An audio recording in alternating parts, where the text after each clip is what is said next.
Do you see the little record sign? Yeah, All right, Robby, do you still consent to the recording of this podcast? I do. And you agree to me to release this podcast on various platforms? All good.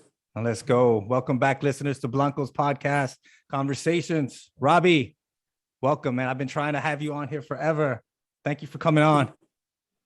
Yeah, thanks for having me on. I know it's been crazy and it's been hard to kind of get on the same schedule and everything, but glad we can finally make it work out. Yes, for those who are curious, Robby is my go-to man for anything to do with Hollywood, TV, movies, even books, I'd say. And today's podcast is going to be basically about that, about the cinema, television, what that means to us, what are our favorite things, what do we like to see. Before we do that, Robby, can you just tell the listeners a little bit about yourself, like where you're from and how you got to where you are right now? So I grew up in Wisconsin. That's where my roots are, but I've been living in Los Angeles since the end of 2004. So that's kind of my second home now. And my wife is born and raised in Los Angeles. And I have two kids that I've had since I've been out here and raised up here. So, Los Angeles is home. Came out here to work in entertainment and, done all sorts of things, from being a page at Paramount at the lowest level to working at the ArcLight Hollywood, which is like a famous movie theater in the area, and doing film premieres and film festivals, to working at New Line Cinema, one of the bigger indie studios, to now, I've been for, about 13 years now at Warner Brothers doing international television distribution. So, but I work on the business side doing, contracts and licensing and that side of it. So I'm not on the set every day and the creative side. No, or the artistic side. But I say no person that I know of falls in love with the business side. Somewhere along the line, you fell in love with the creation. Where did you say that began? How old were you when you started to notice that, wow, I really love film and television? It was early on. So my parents were always into the movies. We always went to the theater to go check whatever the latest releases were. My parents had HBO or Cinemax, or if there was always that free preview, they always had it. So we'd always binge as many things as we could catch before the streaming days. So I always was into film. And then I remember in third grade, my parents coming home from a parent teacher conference. And my third grade teacher told my parents, "Oh, Robby says he's going to be a film critic when he grows up." And it was one of those things, every other kid was I'm going to be a policeman, or I'm going to be a doctor, or this or that. And I'm talking about being a film critic. And then even in seventh grade. Yeah. Well, I was a big fan of Siskel and Ebert when they were on. Me too. And my favorite film critic was Leonard Maltin. I used to always watch him on Entertainment Tonight. I don't think I've ever saw him. Yeah. And so, and kind of read all his writings in the papers. So that was kind of my ambition, is to go down that path.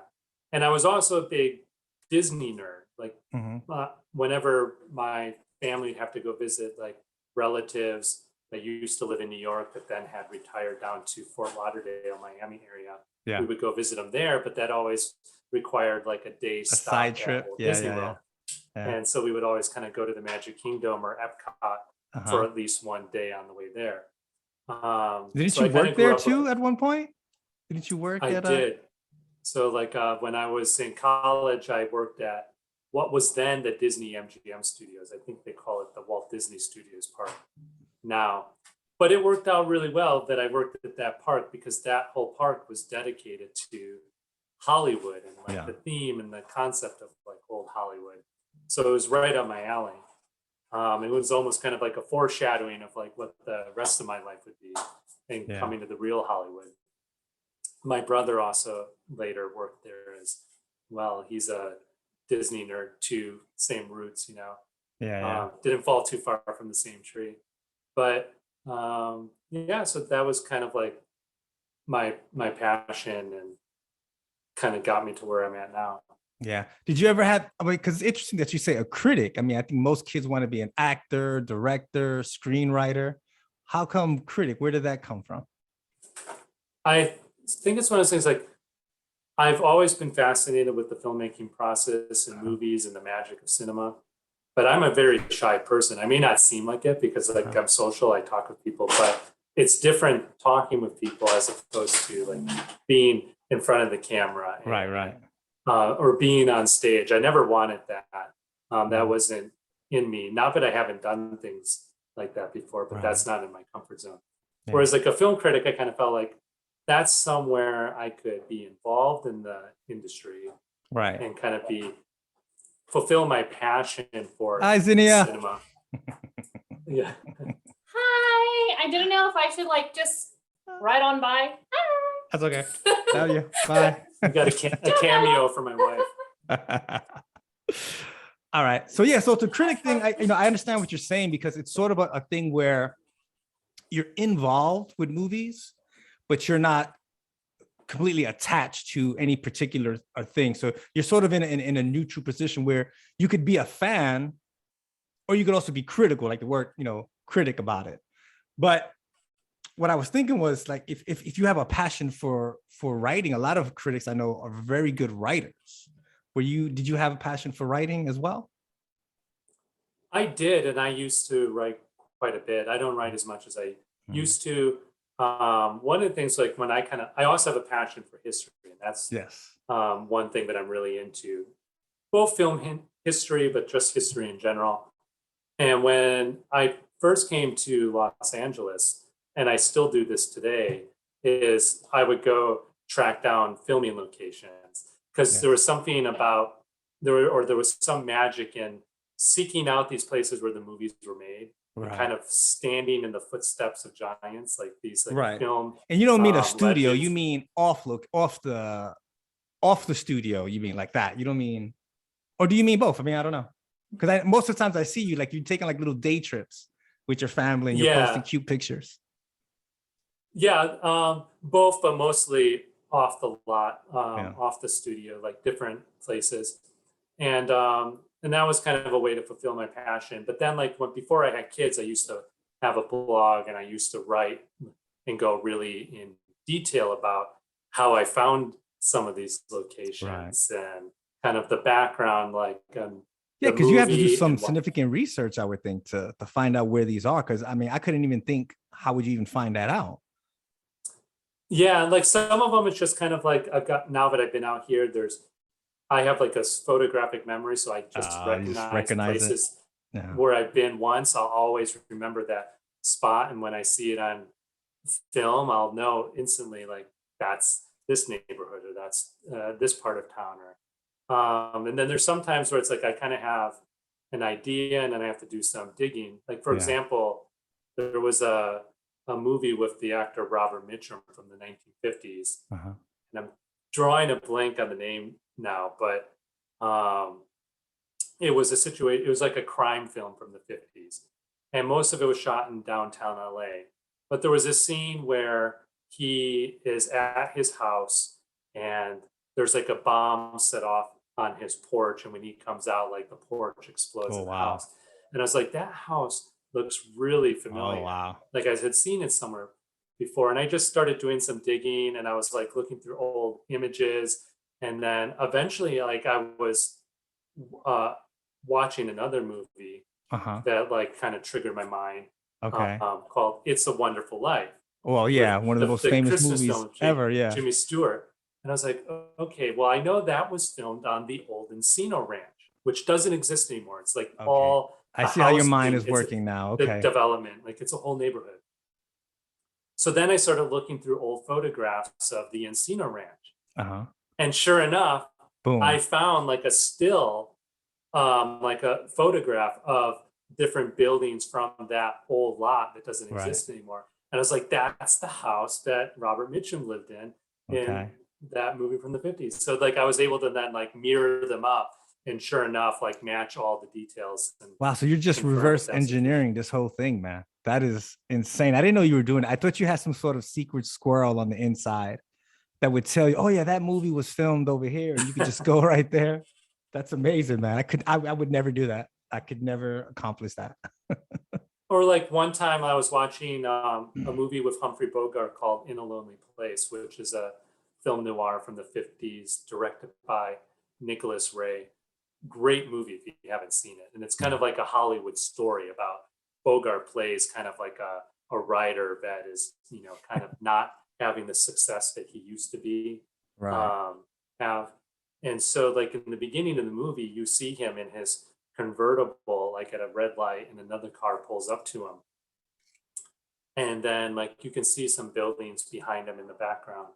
And I was trying to figure out like, well, where would they have filmed this? And I just kind of threw out, okay, let's go with the storyline. Let's say he's this writer and he's in, say, Beverly Hills. So I kind of started as in that location. And then I was like, well, if it's in Beverly Hills, what are the two like main commercial streets that would have like a business district Right. that he would be on? And it's Right. like probably Wilshire or Santa Monica Boulevard. Okay. So I chose, well, let's start on Santa Monica Boulevard. And you just drove So around. then this was like back when Google Street View was fairly new. So like it kind yeah. of saved me some time, like having to go physically on location. So it's like I hopped on Google, got into Google Street View, and I was like, okay, well, I don't need to do all of Santa Monica Boulevard. Let me kind of start kind of more in the heart of Santa Monica Boulevard within the Beverly Hills neighborhood. So I kind of did that and did like block by block. Within like just a few blocks from I chose, like I found a building that had this unique like architectural detail, like where the building kind of is carved out in a very unique way. And I was like, that's it. That's the building that's like right behind Bogart. Yeah, yeah. He's at the red light. Dude, What's this, incredible you know what you was, sound like? You sound like the guys who were searching for the Titanic. You ever watch those, like Robert Ballard, I think his name is? He just came up with this unique way. And when you talk about it, it sounds just like the way he talks about finding the Titanic. Well, I found this one little clue here, and I went over here, and the next thing you know, we triangulated and we found something, you know what I mean?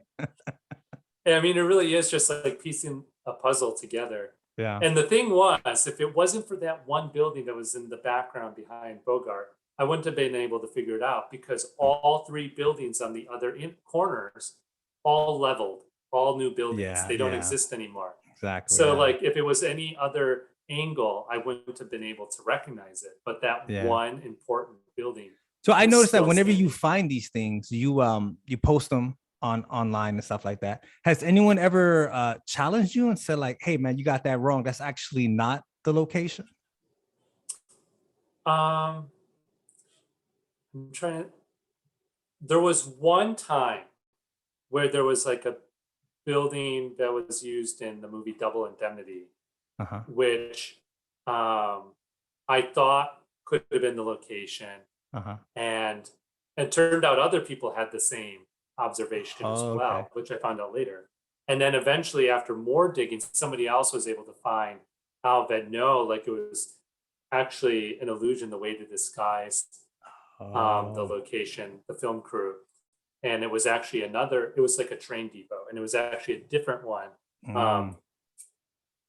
like in the neighboring town over. Right, but it kind of looked the same. But they put up fake signage and everything to make it look like it was supposed to be the one that I thought it was. Yeah, but that was the only time. Otherwise, I think I've been pretty spot on. And I've even had other people then like cite me and source me for their research. Nice, man. I think last time I went home with my family, because where I grew up at, or at least where my dad lived, and I lived with him for a while after I turned 12. There's a diner. It's the diner from Goodfellas, where they get the call that Joe Pesci has been murdered or whatever, and he freaks out, he slams the phone or gets all mad. And I took a picture that I don't know if we ever sent it to you. I mean, it was, no. Yeah, we got to get, if I can find that picture, I'll send it to you. It's that diner from Goodfellas. That's awesome. And that's an iconic movie. Yeah, for sure, man. All right, brother. Let's start rolling into some things, man. It seems to me that with streaming, all these Netflix, Hulu's, and all this stuff, that whatever you want to call it, because I try to put them together, which people don't like. I try to put film and television together. Maybe I should coin a new phrase for that, or maybe there is one. I don't know what it is. But anyway, I mean, basically what they are is people watching visual stories. What is your sense? Because I feel like society has really gone through a big change. I mean, COVID added to that because people are home a lot longer, but what's the impact to society? You would say, I mean, I'm asking kind of like a crazy question where there is no right or wrong answer, but I'm just interested in seeing, since you're so passionate about this, have you seen any significant change to society now that so much more content is out there? I think like maybe one thing is like the before there was like this thing before the streaming and everything was so accessible, and there was kind of like you either saw things in the theater or you saw things on live television. Right, when it happened at the time, you had And to it be was at home at a certain time, right? so there was more. It was an event, and there was like the Mhm. whole water cooler talk, and there was like kind Yeah. of like everybody's watching it at the same time. It's not like I'm going to watch it tonight, oh, and this person's going to watch it tomorrow morning. This person's going to watch it a week from now. It Yeah. was just like you either watched it or you missed it. Oh, that's it. And so Yeah. you made a point to like tune in and experience it as kind of like a larger group. Mhm. And then there was always like the big thing to kind of then like discuss it The next day at afterwards. work or at school. Yeah. Yeah. And so I feel like that still happens, but people kind of catch up on things and you kind of talk about it. But I don't think it's quite the same as it was Yeah. I feel before. like what you're saying is that people aren't in sync. You know, when something happens at the same time to a whole group of people, they haven't had the time to process it. So when they reach out to their friends or their family and they talk about something, they're processing it at the same time. Where if I watched Breaking Bad 2 years ago and you just watch it and we're talking about it, we're at different levels. We're just not, you know?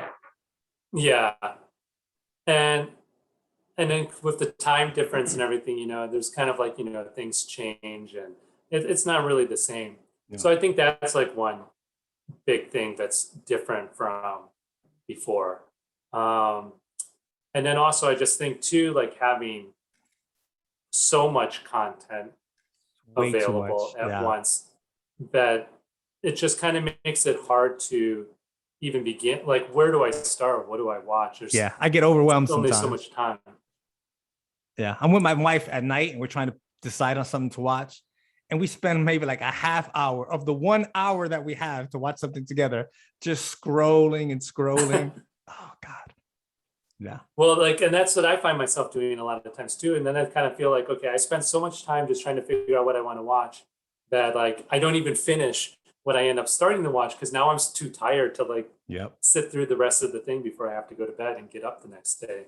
Yeah. Whereas before it was just kind of like it was easy. It's like, okay, what's on these 5 channels and what's starting now? Yeah. And that's what I'm going to watch. So Yeah. Or if you were like one of those guys back in the days who would set your VCR to record something, that was sort of like the guy who had like the cheat code back in the days. yeah, know? well, we did that in my house growing up too. Like my Yeah. parents would also like, But then you got to record, watch it like- with commercials and everything. especially like if there was like 2 competing programs at the same time. Yeah, I remember that. Yeah. Yeah. Those were the good old days. I think people are missing out in a way, man. Like having such easy access and so much content kind of, I don't know, kind of spoils it a little bit, you know? But I think that's just like our society in general, like I feel grateful that I grew up in the 80s and Yeah. I'm not growing up as a kid now. I feel like it was a point where like it was like a sweet spot where technology had come along far enough that like life was comfortable. There was a lot of entertainment. There was things to do, but not to a point that it kind of infringed on your creativity and just kind of like going out there and just doing things. And we were like, I feel like a lot more active. It's like, okay, let's just go out in the neighborhood and get with our friends, get on the BMX bike and like, Nice. like go over Yeah. to so-and-so's house and let's go play some pickup football, on the street or in the backyard, Yeah. it's like, I don't see that happening, at least not where I'm Yeah. In Yeah. LA. Yeah. anymore. It's like LA every is a kid weird has place, a though, device like- and they're always on it. And Yeah, I don't know if it's Um, just because of the times that we live in. Like we have helicopter parents that are always kind of micromanaging our kids. Whereas when we grew up, we just went outside and our parents had no idea where we were or what we were doing. You know what I mean? But so where I live right now, it's kind of like a gated community. You know what I mean? So my kids get to play all outside. They're chasing frogs. They're playing with sticks. They're riding their bikes. It's a great thing. But I was talking about LA. LA to me, and I got there a little bit later than you. I got there in 2011. The neighborhoods don't seem like neighborhoods in a tradition sense that you're talking about, or that I remember back east, where every kid went outside. And even in New York, where you're like, if you want to go to a park, so you might have to travel a little bit farther, but just in front of our stoop on those streets, we would play stickball, football on the street. And when a car came, everyone just yelled car, and we paused.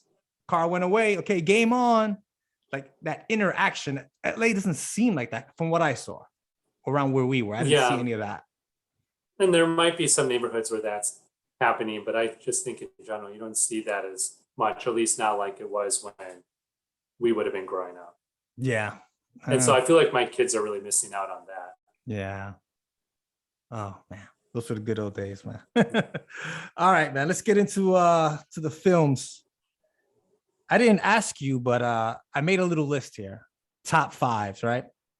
I'm gonna read what I found from IMDb top 5 movies. I'm gonna give you my list, and then I want to hear what you have to say, and then maybe we get your top 5. Okay. That sound good? Okay. Here's what IMDb put. They put Shawshank Redemption, Godfather 1 and 2, The Dark Knight, and this was an interesting one.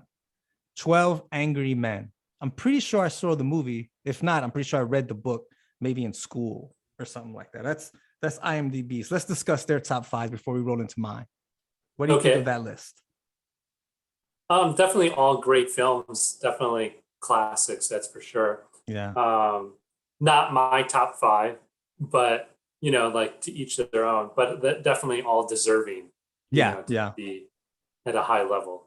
The interesting one there for me would is probably be my favorite out of all those. But yeah, if I was thinking just like a film, yeah. The interesting one for me was The Dark Knight. The Godfathers. There's a lot of people that have Godfather, either 1 and 2 or just one of those on their list. That's one of the more common picks, I'd say. Yeah. But The Dark Knight, I love The Dark Knight, but I don't know if many people would put The Dark Knight on their top 5. I think that's a great film. Mm-hmm. Christopher Nolan has, an amazing vision with that character and the story and just the way he shot that. And, Heath Ledger was fantastic. Yeah. As the Joker. I mean, he was unforgettable as that character. Yeah. I don't know yet if I would push it that high. Yeah. Definitely a great film, but that's one of those movies that maybe over time, like you'll just continue to kind of like have an elevated status. Do you think it's hindered a bit because it's a comic book movie? I do think that does come into a play a little bit because it kind of like write it off. Oh, it's just a comic book movie. And I think just in general, I think a lot of people kind of have that impression like, oh, like a comic book movie, there's no way that can be like this, like pristine, classic film. It's, that's like cartoon stuff, kids stuff. Even though like this is clearly not just some cartoon kids movie at all. Yeah, I think that's the one by far out of the 3, the trilogy. It's the best one, and I think that one's had maybe out of all the let's say comic book movies, the greatest impact. I think. I mean, those Marvel movies probably made a lot more money, and they're great movies. I love those movies, but they don't. I think they're not considered like a true film or cinema in the way that Dark Knight is. It gets more street cred, so to say. Well, and I think with The Dark Knight, and I think the reason why, like, I'm not a big comic book movie fan. Mm-hmm. Like, there's some that I like, but that's definitely one that I do really enjoy. And I think because Batman and that character in general is, it's fanciful, but yet it's still somewhat grounded in reality. Right. There's like Batman is still like a normal human. He just happens to have like all these really high tech gadgets, and like the other things that are happening are just normal kind of crime characters. So it could really just be a crime film. It just happens that like the detective is a guy that dresses up in a costume, but otherwise it's like, I can buy into that world. as Exactly. opposed to like a Marvel movie like with Captain America or Superman in the DC Yeah, world, yeah, like yeah. I get where you. it's just like, totally like fictional, like no way any of this is happening. Yeah, I get it. A lot of people are into that. I love those films. I love what they done to. I know people said like we're kind of ruining films or Hollywood, which I don't really buy into. I think it's just changing. You know what I mean? And you have to adapt to that. It doesn't mean you have to make those types of movies. I think there's always room for other types of movies, or kind of like what we were hinting towards. Like let's make the Dark Knight, right? But let's not have Batman. Let's just have a detective. Let's have a criminal, a villain who doesn't have paint on his face, and you make it that same story. And I think it's successful. I think that model works. You know what I mean? And while we're on the subject of Batman, I'm looking forward to the upcoming Oh, I The know. Batman film with Robert Pattinson. It's been on hold for a while, huh? And so because from what they keep revealing, they may sound like this is going to be a different Batman, and they're Yeah. going to kind of definitely play more on the detective um, Oh, okay. version of Batman. Well, I heard it's supposed to be Which pretty will be an dark too. interesting perspective. Yeah, I think I Yeah. heard that because it comes off right after the aftermath of the Joker movie, which was really, really dark. And then I think the people were like, well, we want to kind of follow in that sort of trend or what happens. But it'd be interesting to see what it is. And I love Robert Pattinson, completely underrated actor. I think because he started with the whole Twilight, Yeah. tweeny things, but I've seen him in certain things because he hasn't been in that much. He's not that guy that he's all over the place. But I see him and it's just something about him, man. He has that thing. So like that should be a fun one to check out. I think that's gonna be one that I'm definitely gonna go see on day one. Yeah, yeah. I love doing that, man. All right, so let's go to the last one, 12 Angry Men. What do you feel about that one? That's a great movie. I've seen it multiple times. Like I really like it. Again, not in my top 5, but No. I definitely see why it's so well regarded. I mean, it's a And great it's an older film. drama. I think it's in the 1950s too. So I'm kind of surprised that that's on the list. Yeah, like I'm trying to remember. I think it's like, is it Henry Fonda that was in that one? I can't remember, I but can't remember. yeah, that's just like one of those good like small room dramas, and it's all like Yeah. about the characters and the acting. Did that one start off as a play? Because it feels like a play. Or maybe it was think a it novel. was Yeah. a play first Yeah. before it became a film. Yeah. Because it feels that way, man. It's a good movie. Man. Anyone ever wants to watch a classic, that's definitely like one of those iconic type films that whoever studies film or whatever, even like when I research stuff for like writing, when they talk about characters and development and stories, people always bring up 12 Angry Men. It's just one of those things, you know what I mean? Yeah. All right, let me give you my list. Here we go. Dun, Let's dun, hear it. dun. Okay, I got Jaws, the first one, Exorcist. Oh, that's great. Yeah, Exorcist, Forrest Gump, Castaway. So I got 2 with Tom Hanks. And then the last one I put Scarface. Now that's a great list. Like all of those are favorites of mine. Like Jaws is a perennial that I watch I love every summer. right. I mean, right before you go to the beach. Spielberg, got off to a strong start with that one. Yeah. And then it's funny that like you mentioned 2 Tom Hanks films, because there's a Tom Hanks film that's in my top 5, but it's not one of those. Okay. But yeah, like I think that like every one of those is like ones that I'm watching all the time. Like those are all well deserved. But none of those are in your top 5. What's that? None of those are in your top 5? No, like my Okay. top 5 would be different. Okay. Of course, Don't go I didn't into think your this top out 5 ahead of yet. time, so I don't have it written on paper. Okay. And so my top 5 might change a little bit, but my top 3 are probably regular, no matter what. Yeah. Okay, but hold on. So let's talk about those movies. Jaws, I think you hit it. Like it's just one of those things. I feel like if I don't have anything to watch and I'm scrolling and it's on, I think I'll just watch it. Exorcist, I kind of save for Halloween time. I mean, there's no other scary movie. Like, and we're talking about scary movie, that's the standard. That's, the bar is here, and that's the one. Like, and I haven't seen a movie. I love some scary movies. I love the Conjuring series. I love the Insidious series. Those are kind of like newer ones, but still, they don't touch that movie. You know what I mean? Well, that one too, the pacing is really well done. Like, I Everything. mean, It's a like they masterpiece. don't immediately just jump out. Like they kind of take their time, like laying out the groundwork of what's building and what's coming, and then all of a sudden the shit hits the fan, and Uh-huh. like now we see what crazy mess we're in. Like Yeah. but they don't let it kind of like takes their time, kind of building and escalating until it's just like chaotic Yeah. and just gets creepier and darker as it goes on. Yeah.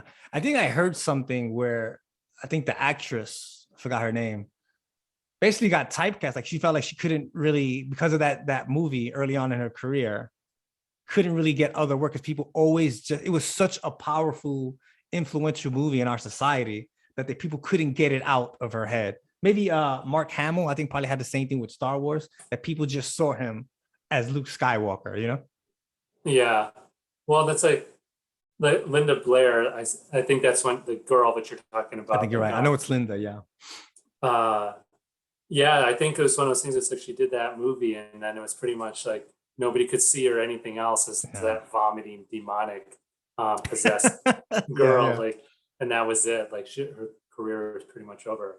But she had did like things before that, but that was the movie that kind of cemented her place in cinema history. Such a powerful. But if you're gonna get like stuck with something, like you might as well get stuck with like something that's going to be a timeless classic. Yeah, exactly. And I kind of feel that back in those days, that was more of an issue. I think today society, viewers have kind of grown out of that. Like you could be a Robert Pattinson where you do Twilight for about, I don't know, maybe that was like a 6-year, 7-year run. I don't remember what it was.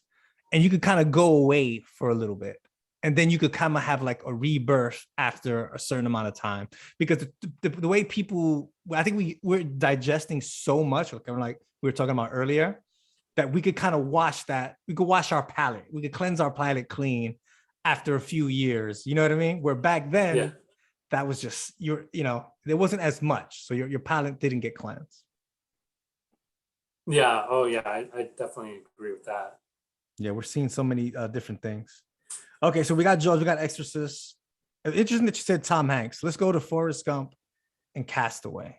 Any thoughts? The Forrest Gump, like I could easily put that in my top 5. And that's one of those that could like bounce in and out of my top 5, depending how I'm feeling from week to week. Yeah. I love that movie. That's one of those, when it came out, it was just like, wow, this is so different. Like there's something unique and original with the way they told the story, the characters, the special effects that they used, with Gary Sinise and Forrest Gump being in all these different scenes, talking to presidents parts and stuff of history, you didn't see anything like that before that movie, so that was totally groundbreaking.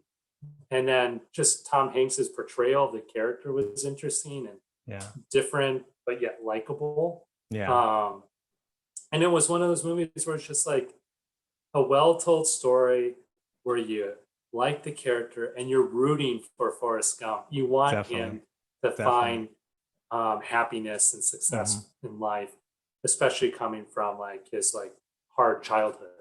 And like, like it really emotionally pulls you in. Yeah, I mean, I like the message, kind of like what you're hitting on, like how he portrayed the character. Hello, Hazel. That, they easily could have made it about the character and his handicaps, but they didn't. The message is whatever situation you're in, like you don't know what's going to happen, and sort of, stay positive and look where you end up in life. You're like, you never know. Like it's kind of what they say in the story. You never know what you're going to get, right? Life's a box of chocolates. And it's just an amazing roller coaster ride. I mean, just how many people watch that and were like, man, what am I doing sitting on my couch? I need to get out there and live life. Well, this guy can do all this stuff. And exactly. like, why can't I do it? And then it's got great music too. And I was watching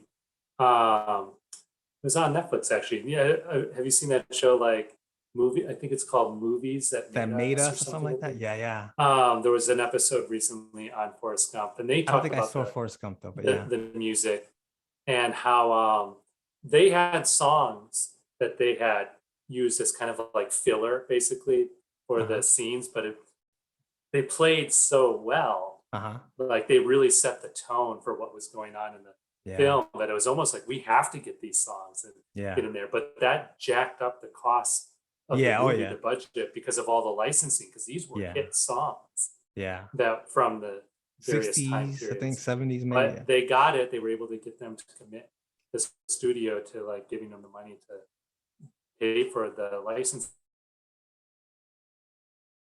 Robbie? And I think it Oh. really feel of the movie and setting you into that time period. Yeah, yeah. I mean, that's something that I think I talked about when I was in college, which was, everyone seems film as like this visual medium, but it's really 50% visual, 50% audio. Like those little dun dun dun dun dun dun, or music that a song that you just relate to a certain time period. It just sets the tone. You know what I mean? Puts things in context in a way. And so the other movie you had for Tom Hanks, you said Castaway? Yeah, love that movie. Yeah, so that one I've seen once. I need to go back and revisit it. And it's funny because I have like a buddy who's also into filming locations as well. And he kind of goes around the greater LA area mainly, but he just recently started venturing out and going to other places in the US and tracking down locations. And he happened to be in Texas and doing some of the locations from Castaway. The ones that obviously don't take place on the island. On the island, yeah. So then I was like, oh, I got to go back and revisit that movie because I don't think I've seen it since it came out. So it's not fresh in my mind. I remember it being a big movie when it came out, but can't really speak too much of it because it's not top of mind. Okay. Yeah, it's just so emotional. And it speaks to his ability as an actor. There's I wanted to talk about this too, about things that separate, like what makes a great actor. And people were down on this script. I think it floated around for a long time. And the reason why they were down on it was because there was no dialogue through the whole like second act.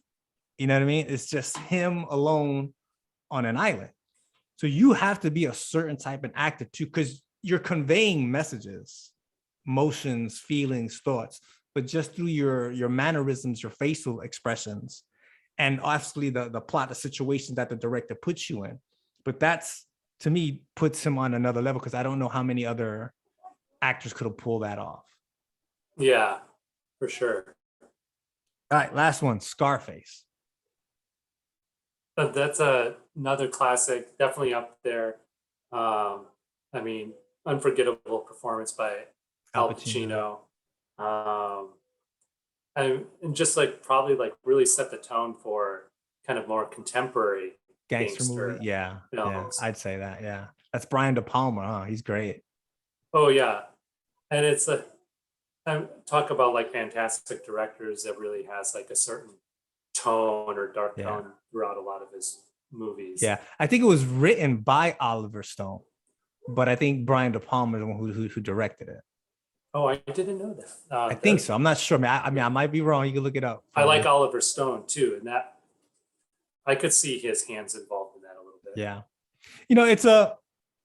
I mean, I don't think anyone who watched the movie can go away saying it's not like a good movie. I think the knock on it is that it's really violent and stuff like that. But if you're gonna tell a gangster story, I don't know of a better one because it's it shows where you're gonna end up. Like that's not a happy ending. Where the Godfathers, I mean, you can make a thing that everything worked out great for those guys, even though there were some bad things that happened. You know what I mean? Things did not work out great for Tony Montana. Oh, for sure. Like, I mean, it's almost like a Shakespearean tragedy. Right. Yeah. So good. Such a good movie. All right, Robby, the time has come. What is your 5? Give me something. Yeah. So, and of course, like I didn't have a heads up on this, so I didn't like jot anything down. So this is strictly off the top of my head. But one that's very easy, I can say at the top of my list, is a movie called The Burbs. That's where Tom Hanks comes in for me. So you got The Burbs in there. Awesome. Yeah. And it's one of those movies where, you know, like it's probably not going to appear on anybody's like top list of best movies. But for me, that's like up there. Like that is one of those films I can put on anytime. I can come into it at any point in the story and just turn it on. Set it up. Set up the plot. What's the plot of the Burbs, real quick, so that people? Cause I think a lot of people who probably listen don't even remember that movie. I barely remember it. Yeah. So The Burbs is one of those so underappreciated. Probably a lot of people have not even seen it. Right. Or if they've already seen it and forgotten about it. But The Burbs, basically, it's Tom Hanks, his wife Carrie Fisher, and their family. They live in a cul-de-sac in like a nice, quiet, Leave It to Beaver style suburban town. And basically, their neighbors next door mysteriously moved out, and they got these new neighbors that moved in that don't take care of their lawn. Like it's like they're weird. Nobody comes out. They don't really see them. And then when people start seeing them, they're like doing strange things, like digging in holes in their backyard. That's what I remember now. Okay. And so then Tom Hanks, who's like one of the normal people in the neighborhood, and the other neighbors that are normal, like one character is a Vietnam vet played by Bruce Dern, who is fantastic.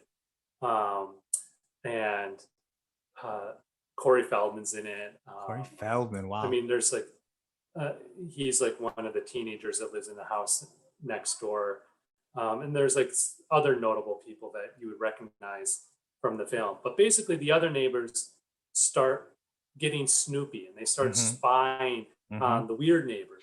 Yeah. And then they like kind of go ring the doorbell and try to talk with them, but then they're like sneaking into their basement and stealing stuff. And it escalates to the point that they're literally like breaking into their house while these so-called normal suburban people are now becoming criminals, right? Yeah. Exactly. So it's the normal people in the neighborhood that are the ones that are like breaking the laws and like going into like the strange people's house. And, you know, they're the ones that are actually the weird ones, you know, like, that are being disrespectful and everything. But, you know, not to give anything away, really, they had legitimate reasons for doing just not at the but, time. Right. Yeah. Yeah.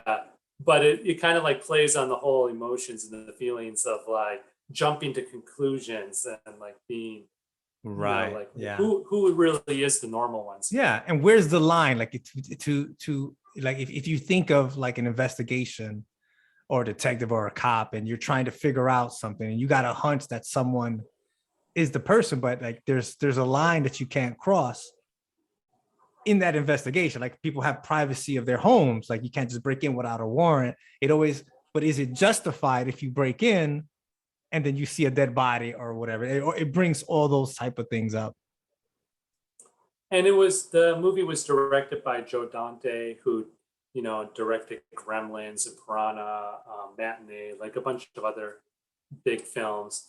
And I mean, the cast is phenomenal, but it's hysterical. And just also the way they use the music, like going back to like movies being both visual and then like the whole like audio experience. Like there's a lot of nods to other things, like the score, like there's like scenes where like the music kind of does a play of like those spaghetti westerns with Clint Eastwood, like very familiar sound. Like when you hear it, you know, like you think a spaghetti western and a tense moment is coming. Like they use that in certain scenes.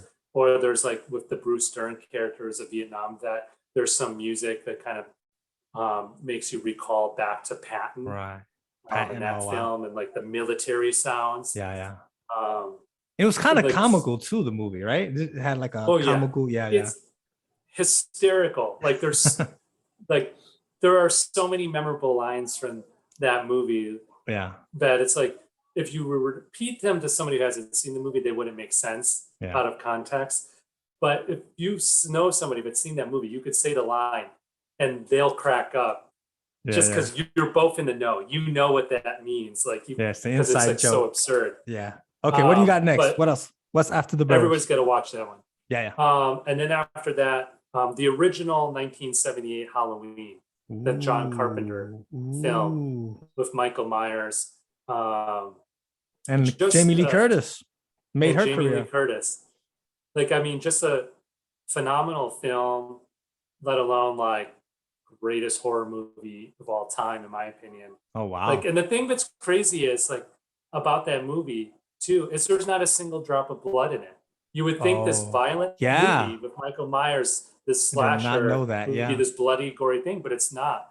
It's all in your mind, you know, like if you're thinking about that stuff. Psychological. Yeah. Because it all comes down to that creepy score that John Carpenter came up with. That's right. And yeah, and just the camera shots and like just like the Building of the shots of like tension. with Myers like standing in the back and you kind of see them building the tension, and Yeah. you're waiting for something to happen, but it doesn't always happen. Yeah, and then yeah. it comes when you're not expecting it. Yeah. Yeah. Just a great story, great suspense. And it was one of those movies, like now they would make that movie like 40 minutes too long. And then you would just get bored with it. You know, like Yeah. it was the sweet spot. They only kept Timing, what they pacing. needed. Yeah. So that Yeah. like, you know, like you said, the pacing like is perfect. Yeah, when it comes to horrors, I don't like the gore. I don't think it's necessary. Like your Halloween and my Exorcist. Exorcist, you can say has a lot of gore, but that's like at the end, towards the end. Like all the stuff that had you really scared was all psychological before that. You know what I mean? Yeah. Yeah. It's crazy. So like, I mean, it really comes down to just like the whole, like how can you play with like people's emotions? Yeah. And like, and this will kind of lead into my next one, but like Hitchcock, Alfred Hitchcock, you know, like would always master of have suspense. planned something in a film, like what he would call a MacGuffin, that something would just kind of like keep you like wondering, where is this coming into play? What is the meaning of this? And like, where is it going? Because so know you're it's always coming up, right? thinking, yeah. Like you don't tune out, because whenever you see this thing, like you're trying to figure out where it comes into the grand scheme of things. But then, so like my next one would probably be Alfred Hitchcock's Psycho, with Anthony Perkins. And then Jamie Lee Curtis's mom. Oh, wow. Who is the starlet in that one, who gets killed early on in the film, which was a big surprise back then, because everybody would have thought, like, if this big actress was in the movie, that she wasn't going to get killed off. Right. Or at least not to the very end or so. Yeah. But it was just so groundbreaking, that movie, because there was so many things that were done in that movie that kind of like set the standard for like horror movies to come. Like just the way he shot it, the way he built the tension, like really was kind of the start of the slasher horror genre. Right. And again, it was one of those movies where it's not like this bloody, gory film, but like, it's all. And then they had the twist at the end too, that I think a lot of people really liked. Yeah. You know? Definitely. I won't say what it is for anyone who hasn't seen it. I mean, it's kind of old, but if you haven't seen it by now. Yeah. Well, it depends who's like listening and watching. That's true. It's funny because like now it's one of those things where like there was like an intern at work, and we were talking about a bunch of different movies, but then I was thinking like, oh, like he has, you know, none of these movies were out when he was born. Right. So like, even like movies that were like I saw growing up, like, you know, unless they were already old for him, you know, like let alone like anything further back. So yeah, everything in context, you know, like everybody at different points in their cinema adventures. Yeah. The interesting thing with Psycho is that out of all his movies, I don't know if it's the best. A lot of people, you know, they mention it. They mention The Birds. There's another one too. I'm just leaving my mind, but he has a bunch. But they always kind of come back to Psycho. Like I remember I took a film class, and they bring up Psycho. It's just one of those things, and it had a longevity. I think if you go to Universal today on that little tour, they still take you by the little house where the guy comes out with a knife. It's still, you know, a part of what's going on today. And they just had a TV show, didn't they? The Bates Motel. Yeah, there's like the Bates Motel TV show. So it's still going on, still relevant. And I mean, Hitchcock just in general is one of my favorite directors. And it's like, I could put any number of his movies, like North by Northwest, another favorite with Cary Grant, Vertigo with Jimmy Vertigo, that's the Stewart, other one I was looking for. Thank you.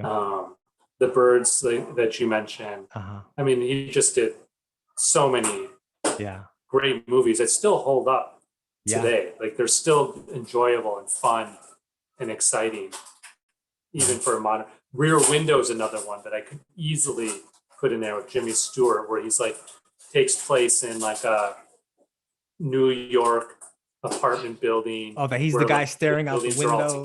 Yeah. And that reminds me of The Burbs in a way. Oh yes, The Burbs is definitely kind of like a more suburban take on like the inner city version of Rear Window.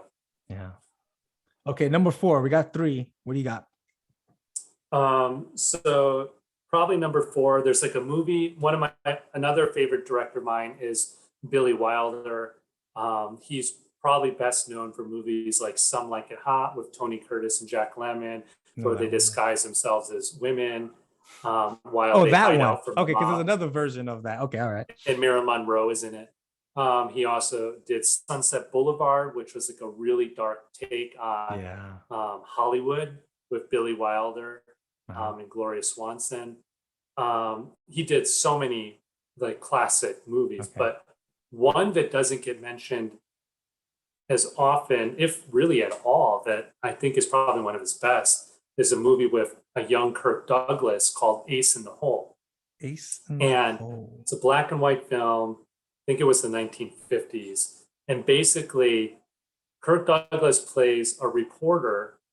Like he's like a big city guy in a sleepy town in New Mexico, working for a small town reporter. You know, like he's got a different energy about him from his city background as opposed to this quiet town.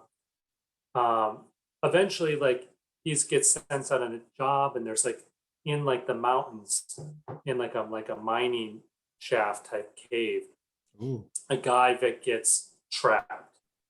So he, as a reporter, is sent out, and he's like documenting what's going on.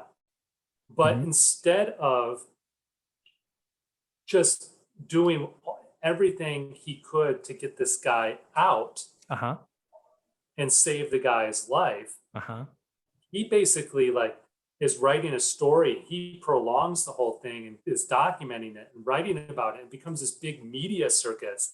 And it's like the real like foreshadowing of like the media today, like the cell phones, the hits, like even like the girl that went missing recently, and they're talking about it in the news like every single day, and they want it to last as long as they can, do. Because they do, about it. Yes. And so like Kirk Douglas just stretches this whole event out as much as he can, because it's like he's getting story after story. He's got all these headlines, and it's like, and now he's not just the local news; he's on the national news, and like all the major news networks are out there. But he was the one front and center to begin with. Oh my God, that is awesome! He's the guy that's going in the cave, like and like getting the latest news, and then people start showing up, like the gawkers, you know, that are pulling off the side of the road, and like just literally it turns into a carnival. It becomes a big event, right? Yeah, like.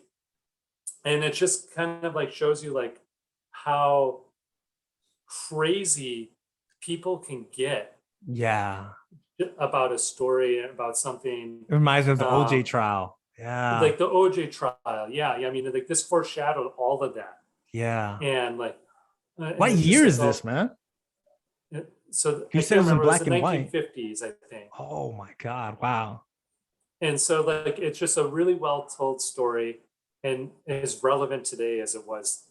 So I mean, you got to spoil it, man, because so like, what happens at the end? The guy who's trapped in the chase ends up dying because of Kirk Douglas. Well, I'm not gonna give away. Oh, you don't want to give it away. Oh my God! You got to find it. You got to watch it. But like, it's a good tension-filled story, and it makes you question your morality. Like, what would you do in that situation? What's right? What's wrong? Because I think that's a big thing today. I think. You know, we all watch these YouTube videos, these TikToks and all the stuff like that, where something is happening to someone. And so many people are just like filming it, taking pictures. Like, why isn't anyone doing anything?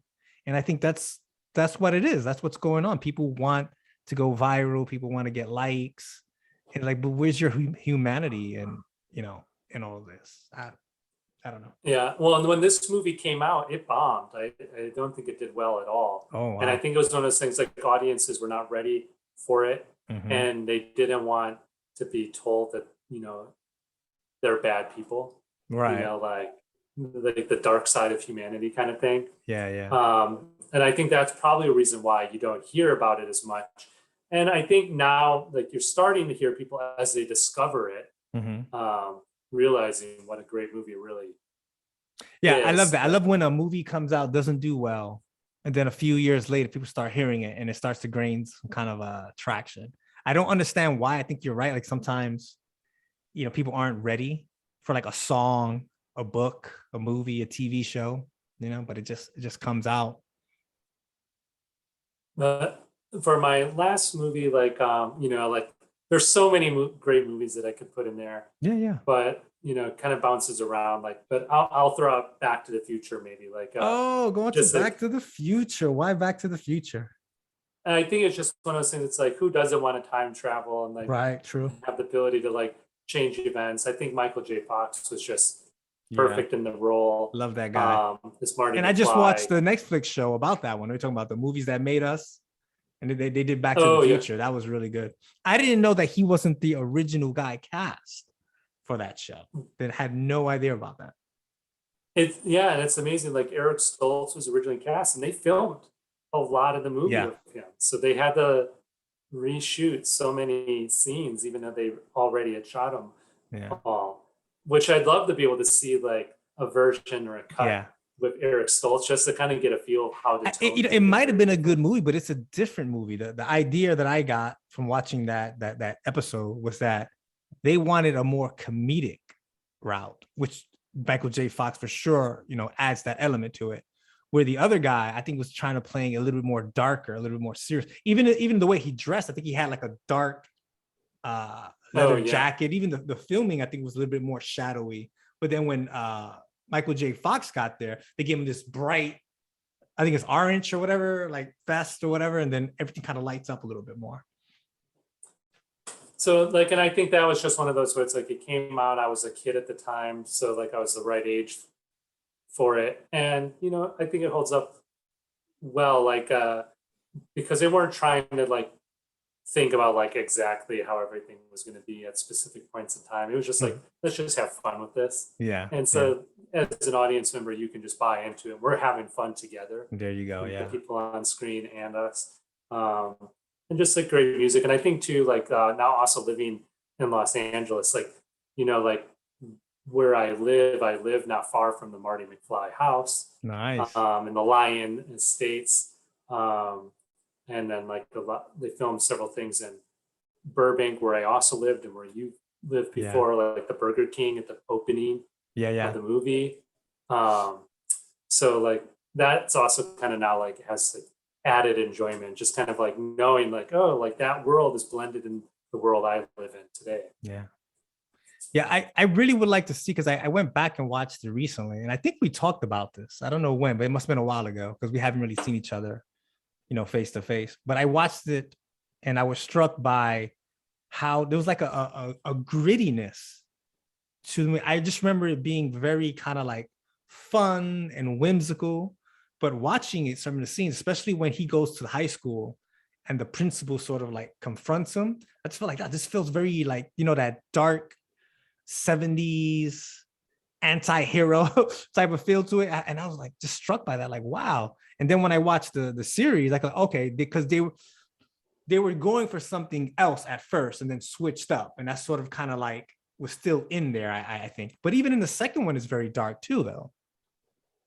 Oh yeah. Yeah. The second one I also really enjoy, obviously not as classic as the first one. Mm-hmm.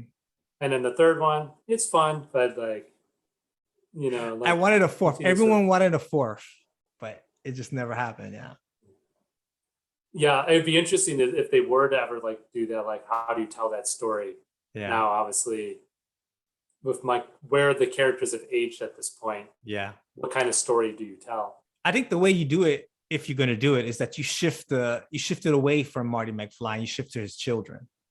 Yeah. You have Marty McFly, you have the other people in there, but they're not the center of attention, if you know what I mean.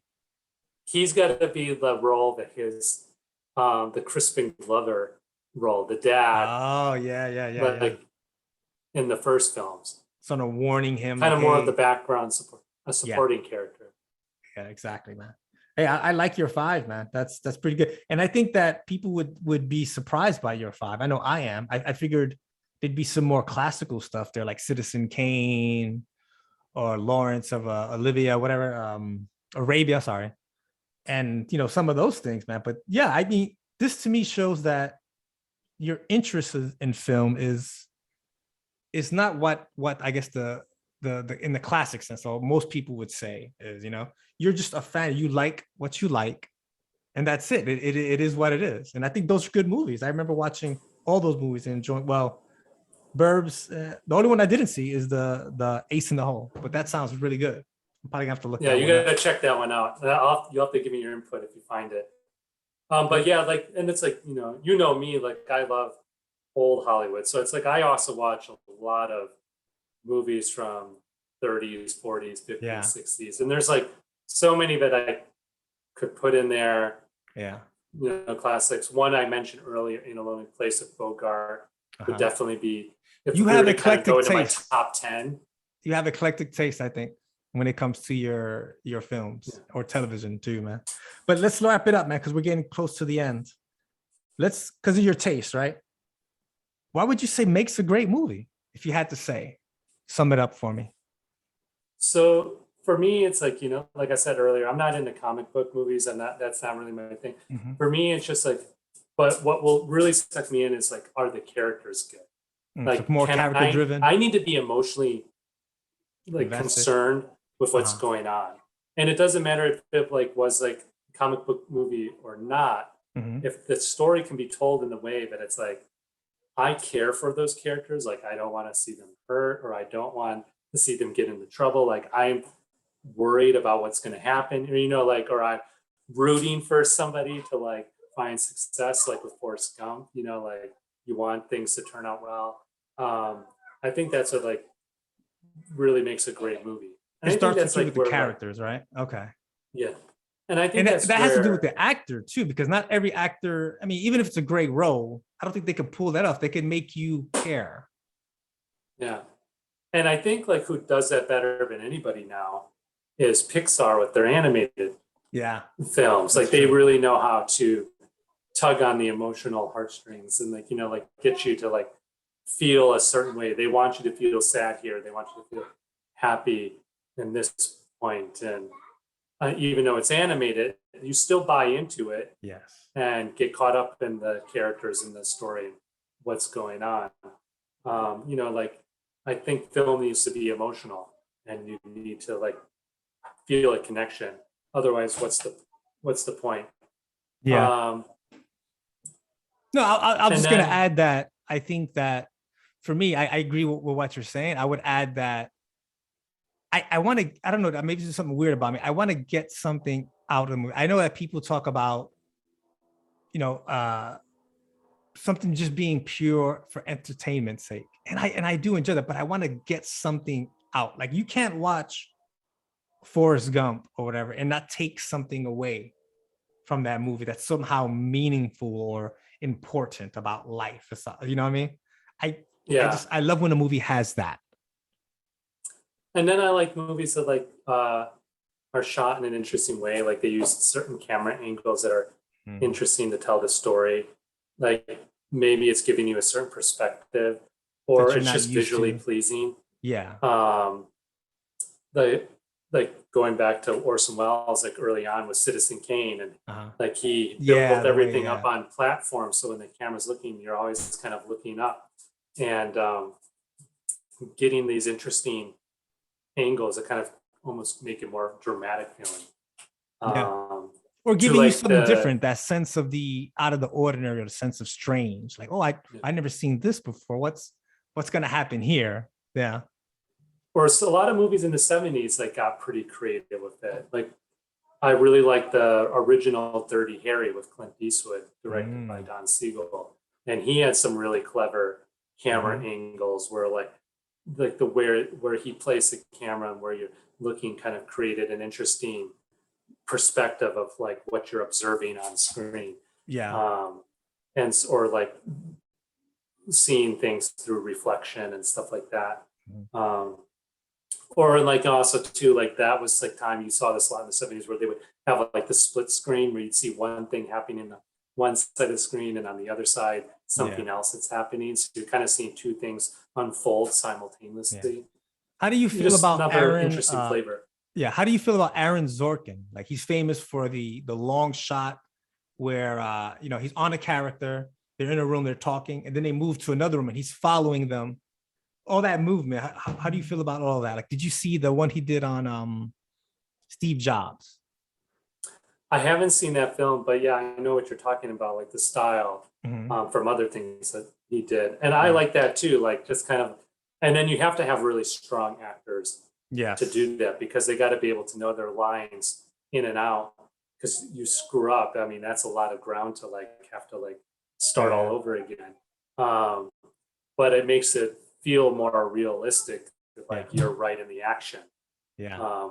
You're in the room with these people and following what's going on. Yeah, awesome. All right, man. One more, then we'll end off with talking about the Oscars. What haven't you seen that you would like to see in film or on television? Is there something that you have like kind of floating around there that you would like to see? Like an idea or a movie? Yeah, anything, or like anything. It's an open-ended question. Gosh. Trying to think off the top of my head. I'm sure it'll be one of those things like I'll think of something like later on as soon as like we're done talking. I mean, it could be as simple as a book, a remake, or just something that you've never seen before. You know what I mean? Well, like you know me, I like to read, and one of my favorite authors is Stephen King. Oh God! Yeah. One of the stories of his that I don't think has been done, but I'd like to see is The Talisman. I don't know that one. Yeah. Which is like a big epic story that he wrote in the 80s with another author. I think his name is Peter Straub. Like, and they collaborated on it. And basically, it's a book. It starts out on the East Coast in New England, and like this young teenager ends up. It's kind of like a little bit of Stranger Things before Stranger Things because the character needs to go on like a journey basically to the West Coast. But then like what you find out is that his character and other characters have this ability to kind of like flip over into this other world that almost kind of mirrors our world, but it's different. And so like you might be like in Ohio, but then when you flip over, you might be geographically somewhere within the same region of the US, but not exactly in that same spot. But it's almost like medieval like, and everything's different and like a whole nother world and similar characters, and people have twinners, what they call them. Like there might be a Richard in the other world who's slightly. And you guys are both in the same world when you flip over? You guys are both there together? Yes. Oh, wow.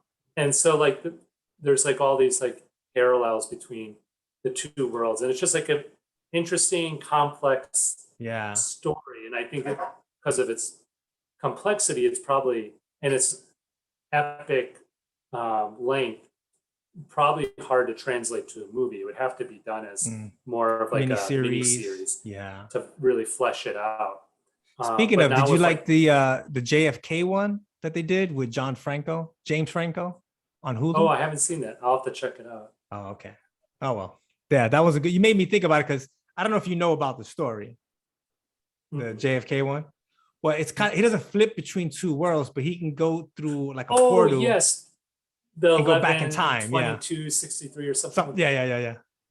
So you know what I'm talking about, right? Okay. Yeah, I did see that one. I like that. And it's like, it's kind of has a little bit of that vibe. Right. Yeah. To it. I like it, the story. I really want to read the book now. I'm really interested in the book, but I felt that the ending, or so you say the third act of that whole series wasn't that great. I don't know if it would have been better on a different network, maybe like HBO or something. And I don't know if James Franco was the right guy for that role either. That's just my opinion.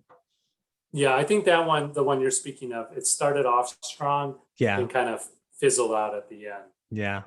It was anticlimactic, man. The ending, I kind of saw it coming like a mile away, and it was just kind of like, oh, well, all right. But people love the book. Many people come up to me like, oh, you got to read the book.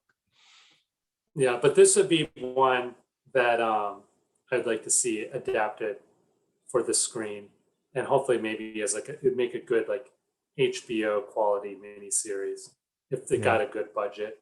Are you looking forward and for the right that director.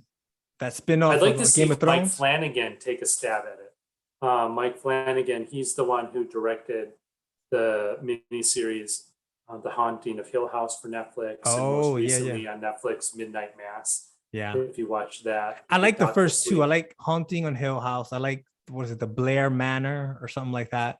But this new one, me and my wife, we watched the first 3 episodes. We just can't really get into it, man.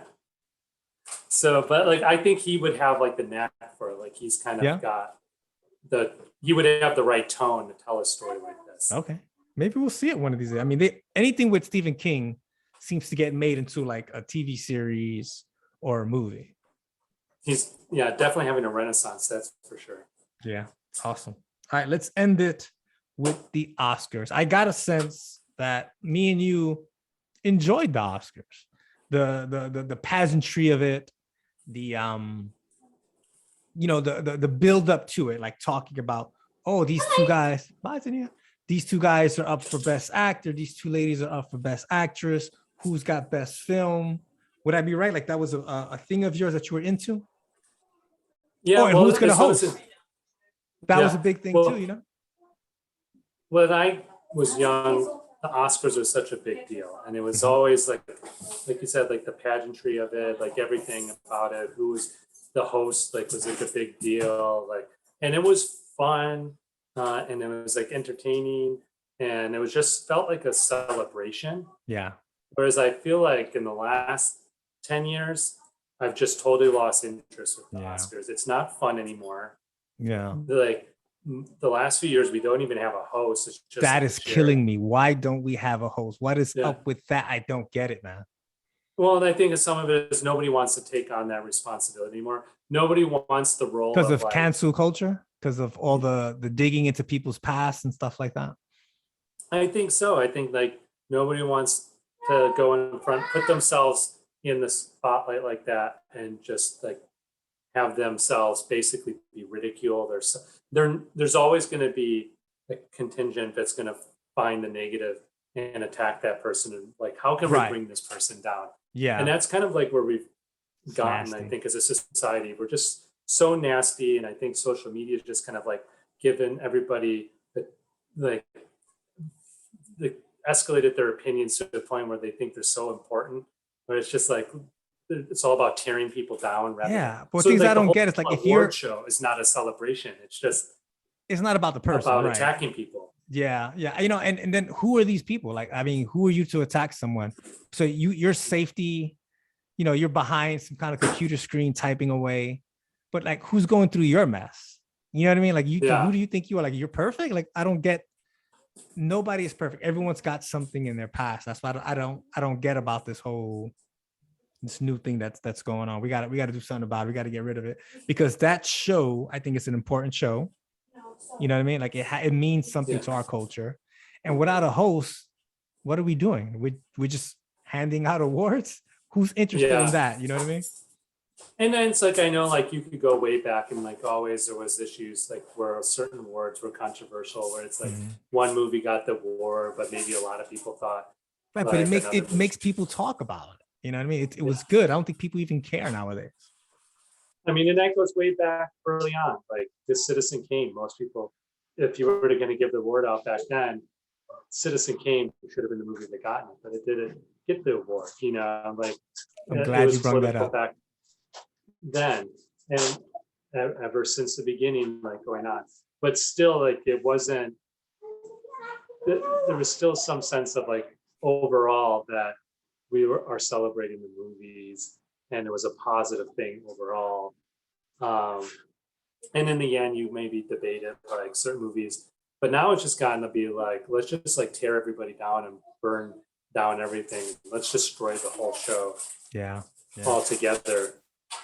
Nobody can have fun unless like everybody's happy, you know? Yeah.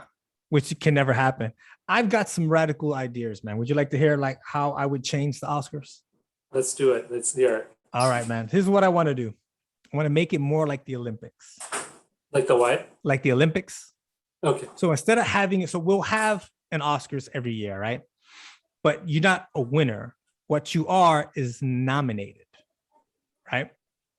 So every year we'll have like a little thing, right? Okay, these people are nominated for best whatever, right? And that'll be like sort of the end of the show. We'll have some singing, some dancing, some jokes, whatever.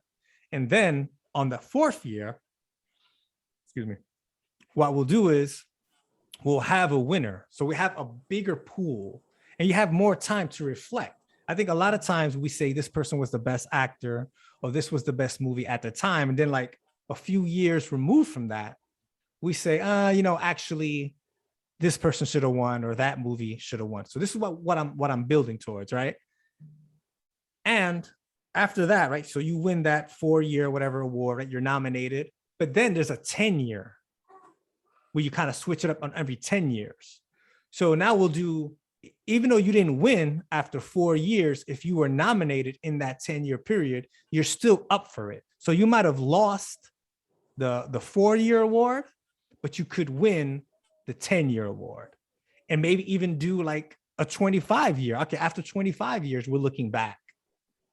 Who deserves something now that we're looking at it? I don't know, just ideas that I have.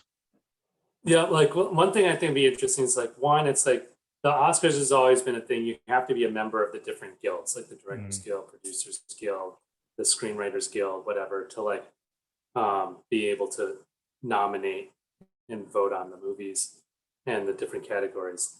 But then it's one of those things, it's like maybe like if we got beyond that and nobody's happy, it's like maybe Oscars should just be like the People's Choice Award.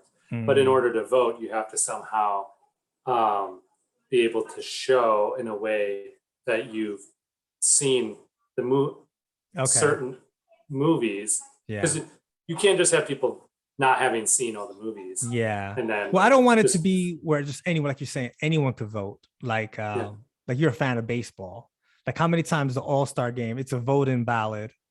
And the person shouldn't be, he wasn't the best shortstop or the outfielder or something, gets voted in because they're just popular. I wouldn't want that to happen either. But if there was a way like anybody who wants to participate they could sign up through like the Academy. Yeah. And like be like you'd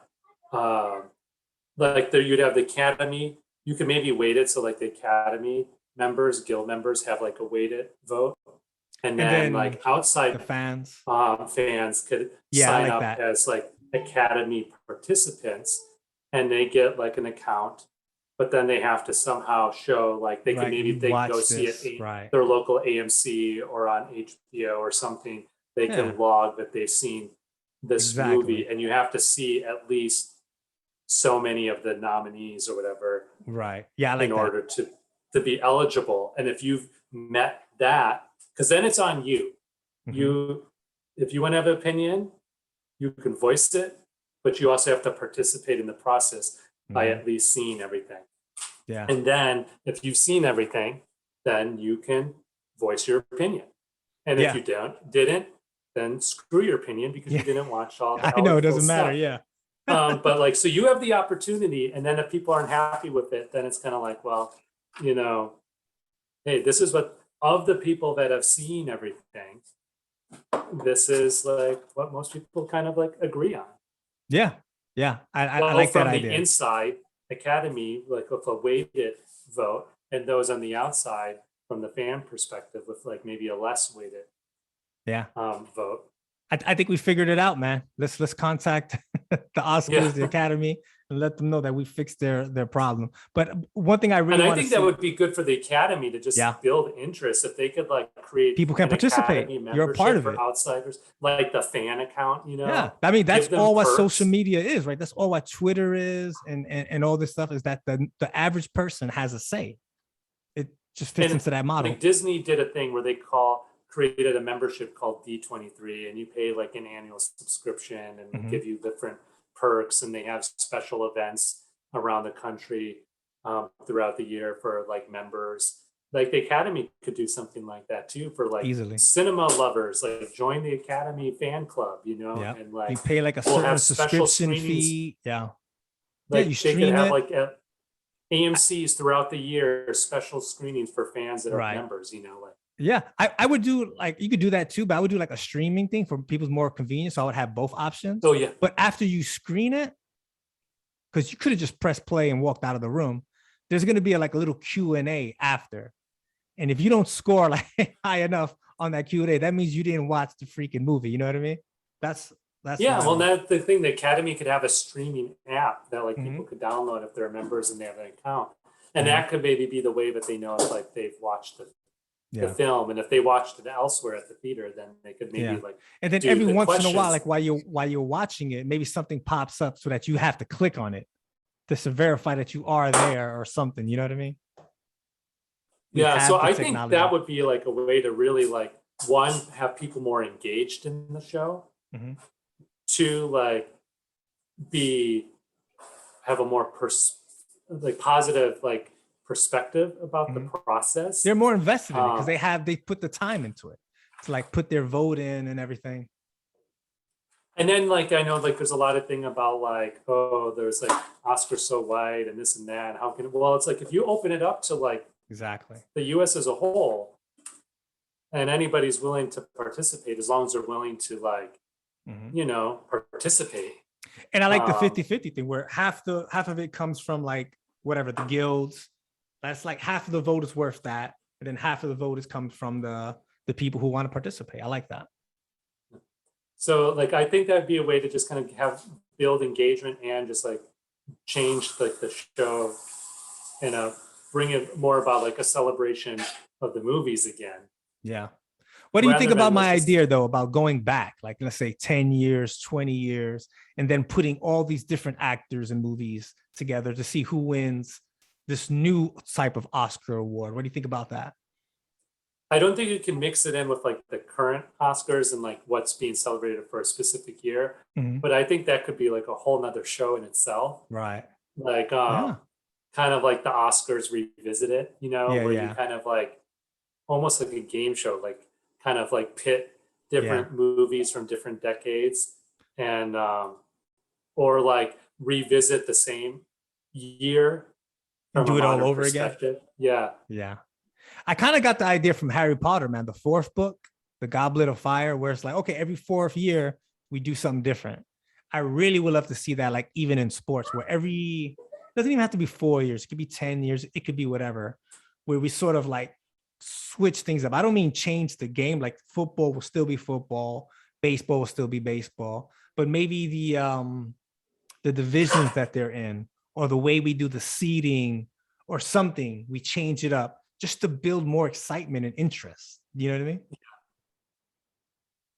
Like, I mean, something's got to change because it's like, I mean, it's dying. It's I think it's only a matter of time, but it's not even going to be televised anymore. Like, oh man, that's sad. It's like the Golden Globes maybe are taking over because they always have comedians up there who make it a show, make it funny, you know? Yeah. And even that, I just think like people are just I think it's gotten so political that people just, half the audience doesn't even want to bother anymore. So then you're only catering to like the other half, and even of that half who are somewhat interested in it. Well, I hope you're wrong. So, I hope we'll it doesn't go away. I hope it stays around. It's probably gonna have to change, but I hope that it stays around. Like I'm sure eventually somebody will pick up the baton and figure out to take it in a new direction. Yeah. All right, Robby. Thank you so much for coming on my show. Yeah, it was a pleasure. It's good talking to you, and it's been fun.